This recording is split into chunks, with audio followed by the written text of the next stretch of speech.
ቀልድ የሚሆነው ከሐዘን ሲብስ ነው። ይህ የፍልፍሉ ድንቅ ቃል ከተኖረ ህይወት ተፈልፍሎ የወጣ የእውነት ቃል ነው። የነፍልፍሉ ዘመን ሲታሰብ ብዙዎቹ ወደ ልጅነታቸው ይመለሳሉ። ያኔ ቲክቶክ ሀገሩን ባላናወጠበት ዘመን፣ ዩቲዩብ ባልገነነበት፣ ብቸኛ ተስፋችን ቲቪ ከቲቪም ኢቲቪ ብቻ በነበረበት የብዙዎቻችን ብዙ የሳቅ ምንጭ የነፍልፍሉ ዘመን ነበር። የእውነት ችሎታ ተሰጦ የሚፈስበት ያ ዘመን በእርግጥም የማይካድ ውለታ ነው። ፍልፍሉ ሲታሰብ ቦላቃ ጥርሱ ነው። እንዲሁም እማዬ እያለ ቆላምጦ የሚጠራቸው የቀልድ ንግስት አያቱ ብቻ። ብዙ ነገር ወደ አይምሮአችን ይመጣል። በሕክምና ነው እማዬን ነው ማስተዋውሳት። እሺ እማዬ ያኔ ቦሌ ጤና ጣቢያ ፍልፍሉ አሁንም ይቀልዳል። ዛሬም ቀልዶን ስትሮክ አላስቆመም። ዛሬም ጭንቀትና ህመምን ብቻ እያጋባ አይደለም፣ አልደፈረውም።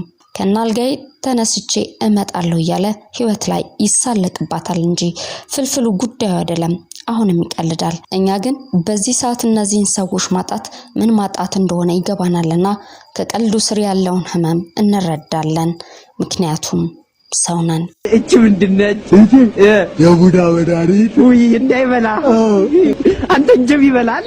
የፍልፍሉ ቀልድ የራሱ እውነት ነው። ለዚህ ይመስላል ብዙዎችን በሳቅ የሚያፈርሰው። ቀጭን ሴት ለፍቅር ምርጫው እንዳልነበረች በአንድ ወቅት ከፍጹም ጋር በነበራቸው ኢንተርቪው ሲገልጽ ቀጭን ሴት አልወድም ረሃብ ትመስለኛለች ማለቱን አስታውሳለሁ። የፍልፍሉ ቀልድ በአጋጣሚዎች የተሞሉ ከአጋጣሚዎች የሚቀዱ ናቸው። አንድ ጊዜ ውጭ ሀገር ሄዶ ዶሮ መግዛት ይፈልጋል። ግራ የገባው በቋንቋ መግባባት ያቃተው ፍልፍሉ ዘዴ የማያጣው ፍልፍሉ እንቁላል ይዞ ሄዶ በጣቱ ያሳየ ፈረንጁን ማዘር በማለት ሊግባባው እንዳሞከረ በፖሊስ ፕሮግራም ላይ ሲናገር ነበር። ዶሮ ለመግዛት ፈልጌ እንዴት ላርግ?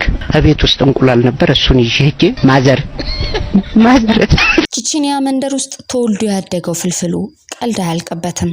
ፍጹም ግልጽነቱ ብዙዎችን ይስባል። የመጠጥ ሱስ እንዳለበት ከቲጂ ጋር በነበራቸው ቆይታ ደግሞ ሲገልጽ ተደምጧል። በፈታው ብለ የምትፈልገው ችግር ምንድነው ብላ ለጠየቀችው ጥያቄ ነበር የመጠጥ ሱስ አለብኝ፣ አሁን አንቺ ጋር እንኳን ስመጣ ከግሮሰሪ መልስ ነው ማለቱንም ተደምጧል። ለህመሙ ምክንያት ሆኖ ይሆን አናውቅም። የምናውቀው ፍልፍሉ ደህና ሆኖ መመለሱን የሁላችንም ምኞት እንደሆነ ነው። በረከት በቀለ ፍልፍሉ በዚህ ሰዓት መራመድም መቆምም አይችልም። ሲጀምሮ ማቅለሽለሽ፣ ራስ ምታት፣ ባላንስ ማድረግ አለመቻል ነበር። ራሱን ችሎ መቀመጥ እንዳቃተው ይናገራሉ። 1-2 ሆስፒታል ሄደው በኋላ አግዞን አልጋ ይዞ እንዲታከም ሆኗል በማለት የሙያ ባልደረባው ደምስ ገልጿል። ፍልፍሉ አይቆጮም። ለሙያው የህመሙ ጥግ ድረስ ታግሎታል። ታሞም አያርፍም።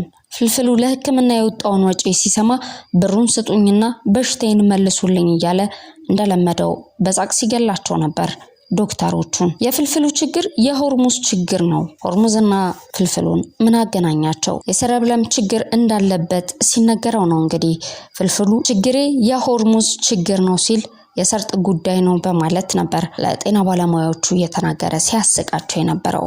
እንኳን መስሪያ ቤቴ ማልተያዘ የሚላል አፉን ማለቱ ነው እንግዲህ መስሪያ ቤቴ እያለ የሚጠራው። ፍልፍሉን አልጋ ላይ ተኝቶ ማየት በእርግጥም ልብ ይነካል። ደም ግፊት፣ ስኳር በሽታ፣ የልብ ምት መዛባት፣ አልኮል መጠጣት በስትሮክ ለመመታት ከምክንያቶቹ ውስጥ ናቸው። የፍልፍሉ ቸልተኝነት በእርግጥም ዋጋ አስከፍሎታል። የንዬ ባለቤቱ ነች። የንዬ ብሎ ያወጣላትም ፍልፍሉ ነው። የንዬ የልጆቹ እናት ናት። የንዬ ብሎ ያወጣላትም ራሱ ፍልፍሉ ነው። ቤታችን ጎሏል፣ ልጆቹ በጣም ተከፍተውብኛል፣ በጣም መልካም ባል፣ የዋሰው ነው ትላለች። በሚስቱ የሚመሰገን ወንድ በእርግጥም መልካም ነው። በረከት በቀለ ፍልፍሉ ሆይ እግዚአብሔር ምህረቱን ይላክልህ።